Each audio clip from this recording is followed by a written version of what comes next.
మా గురువు గారు సుకుమార్ గారికి. సార్ థ్యాంక్ యూ సార్ వచ్చినందుకు. ఏం మాట్లాడడానికి ఏమీ లేదండి, సింపుల్గా చెప్పేస్తాను.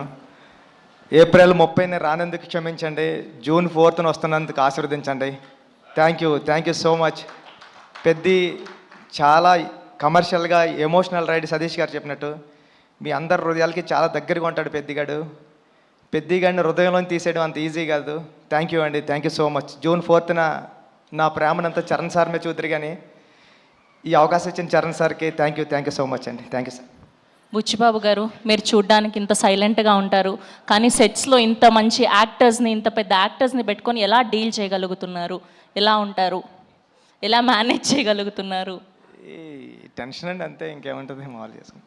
బేసిక్గా ఆన్ సెట్స్లో కూడా వర్క్ చేసేటప్పుడు ఇలానే ఉంటారా మీరు? ఇక్కడ అంతేండి, అక్కడ అంతేండి. సుకుమార్ గారిని అడగాలి సార్, ఇలానే ఉంటారా ఆయన సెట్స్లో కూడా, వర్క్ చేసేటప్పుడు కూడా ఇంతే వినయంగా? మైక్ మైక్ సార్ అలాగే చెప్పండి, ఇలాగ ఉంటానని. సెట్స్లో ఇంకా వినయంగా ఉంటాడు, కానీ విశ్వరూపం కూడా ఉంటుంది. బికాజ్ ఒక డైరెక్టర్కి అంత కమాండ్ ఉంటే కానీ చేయలేరు కదా. So there are 2 sides. So డైరెక్టర్గా ఉన్నప్పుడు విశ్వరూపం ఉంటుంది, మళ్ళీ షార్ట్ అయిపోతే ఇలాగే ఉంటాడు.